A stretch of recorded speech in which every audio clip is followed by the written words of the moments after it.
Going on, people, we are Tottenham TV, and this is it. This is your North London derby preview. Arsenal against Tottenham at the Emirates on Sunday. And you know what? Just say it. I just got a funny feeling this weekend Spurs can do something. How you feeling? I think the injury news, we'll get into it, so great. And I think that's going to give everyone a boost going into this derby. And I think we give ourselves a fighting chance. Why not? Why not? I mean, we owe them a lot, I think, in terms of the recent form. Like, we forget that.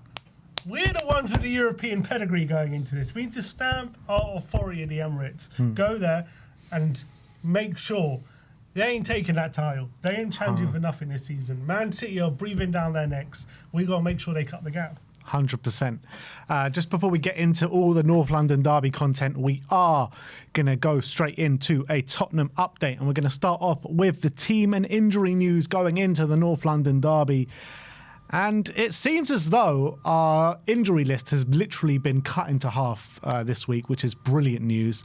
Thomas Frank did confirm in the press conference that Mohamed Kudus, Archie Gray, Lucas Bergvall, Pape Matar and Randall Kolo Muani, along with Kota Takai as well, all trained ahead of the North London derby. He also said that Radu Dragusin is getting closer and closer and very close to making his comeback as well. So very positive on the injury front.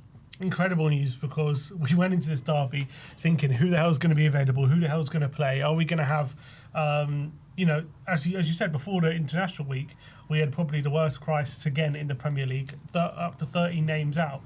And now this seems as though this international break has come at the perfect time, hasn't it? Yeah, it really has. Before the international break, we had 13 players on our injury list, and as you saw there, was it 5, 6? And also with the centre backs now potentially fit, Dragusin, as you said, very close. Takai now, hopefully he'll make his debut at some point.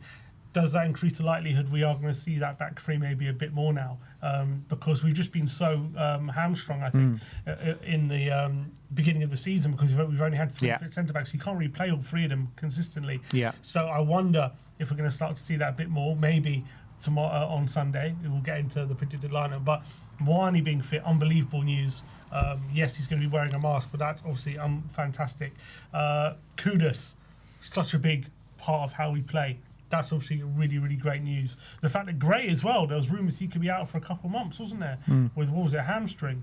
I can't remember the injury he got, but yeah, it was supposed to be a significant one. Yeah, so the fact that he's back training, that's really great news, and people forget that he was playing quite well. Sarr limped off during international duty, and there was obviously fears he might be, definitely out for this weekend. So the fact that he's training, he's available, really positive. I reckon there's a good chance that he starts this weekend. So I think the injury news is so positive. It's brilliant for us, and it gives us such a fighting chance, I think, going into the Sunday.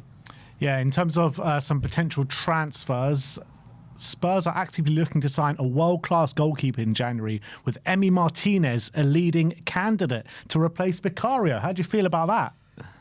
For me, I think Emi Martinez is a good keeper, and I think his journey is great. I think he's the fact when he was out on loan at Arsenal, not considered, and then basically sheer luck got into the Arsenal team, and through an injury from Lennon, the career he's built himself 2 Yashin trophies, 3 international tournaments, World Cup winner.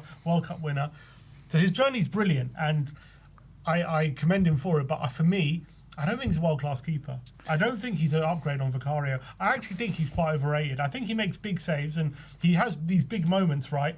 Penalty shootout moments. He's also, he grabs a lot of attention because of his shithousery, the way he deals with strikers and that kind of stuff. And he catches the eye, don't get me wrong. But I think he does make a lot of mistakes that go under the radar.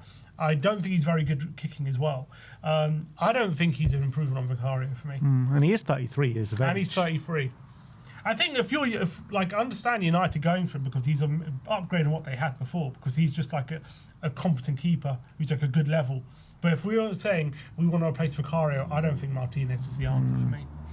Yeah, look, I don't disagree. I do think I probably rate him a bit higher than probably what you rate him. But at 33, I think, he's probably past his best. You know, I think he was better probably a couple of years back than he is doing right now. But yeah, I would stick with Vicario over Emi Martinez. Next up, we're going to talk about Antoine Semenyo, as David Ornstein gave an update regarding Semenyo, and he said the sounds coming from around Spurs is that they're ready to do something in January to bolster the squad further. Ornstein also named Tottenham as one of the 3 teams, along with Man City and Liverpool, who seem to be in the frame for Antoine Semenyo come around January. We know David Ornstein mentioned the £65 million release clause, which, you know, goes even lower in the summer. But I mean, when you're competing with the likes of Liverpool and Man City, who, you know, could probably do with Antoine Semenyo, it doesn't make for great reading. I mean, City, they have Doku there. I guess you can always have a bit of competition, but if you're Semenyo, you're looking at Doku in the form he's in right now, you're thinking, do I really want to go challenge with him right now? Look, and City have had before lots of options and it works for them. So you could sell it to him, but I think if you're Semenyo, I don't know if you for sure you would jump at that chance, albeit it is City. Liverpool, Look, I think there's Doku's doing very well, right? But he only got his first goal of the season. Like, in terms of goal contributions and actually, you know, proving that you can pull the ball in the back of the net, Semenyo surely is ahead of him. Scoring wise, yes, but Doku's been one of the best wingers in the league as well this season. Yeah, for sure, 100%. So, I guess, look, if you're Semenyo, do you back yourself to be ahead of Doku if they come in? Depends on how many options he has. Clearly, with this release clause, there's going to be a line of clubs looking at him, aren't they? So it's a case of, you know, if I think if Liverpool are coming in for him, if I'm Semenyo, I'm jumping at that chance because I think there's a spot for him. They need a winger. Yeah. They lost Diaz. They lost obviously lost Jota, unfortunately. They only really have Gakpo and Chiesa. They need another winger.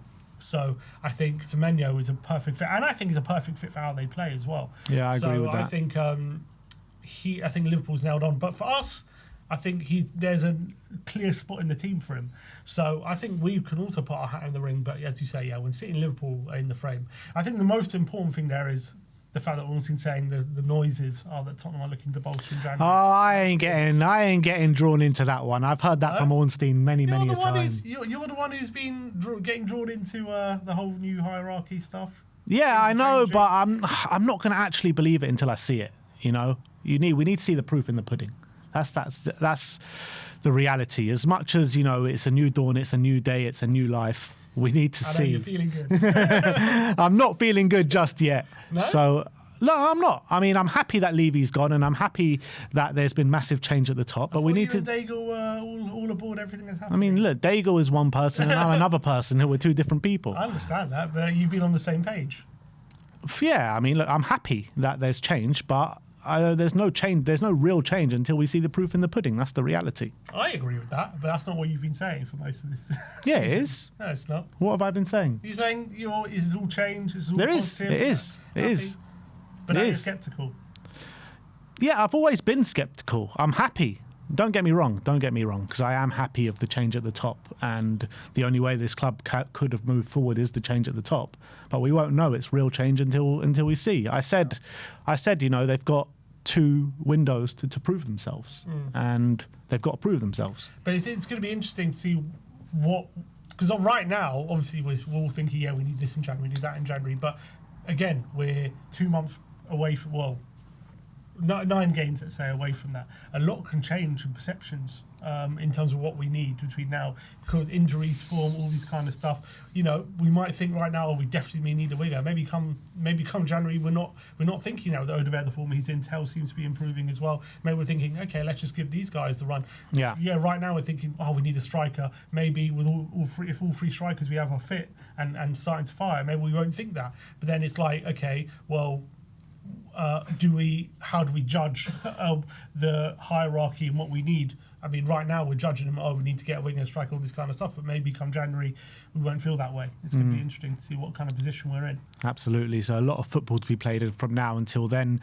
The last name that we've got to bring to you is Samu Agahawa of Porto.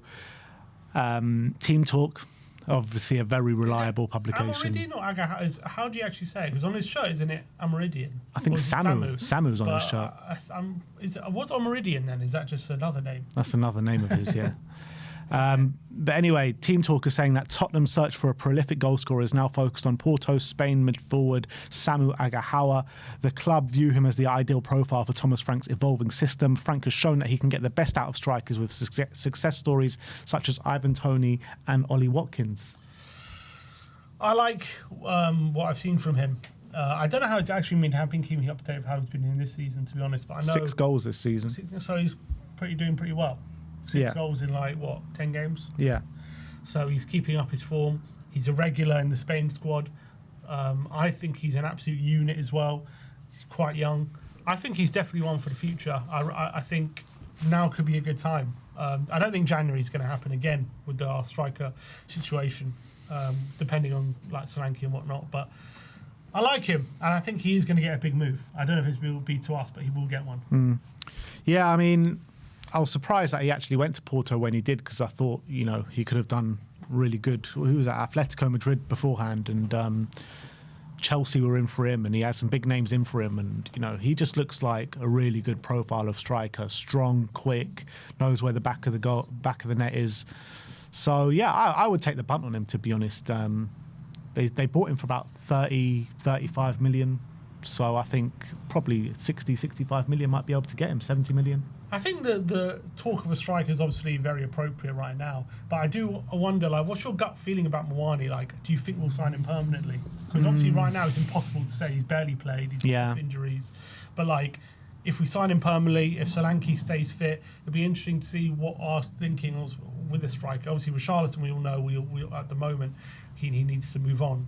But if we're thinking Mwani's not going to stay as well, we're not sure about him, then we're definitely going to need maybe 2 strikers potentially coming up in the summer. It all depends on, I think it also, very much depends on Richarlison and Solanke, how they get on. So, yeah, I mean, look, I do think Spurs are going to need at least one come the summer at least. So I think he would be a great viable candidate for us.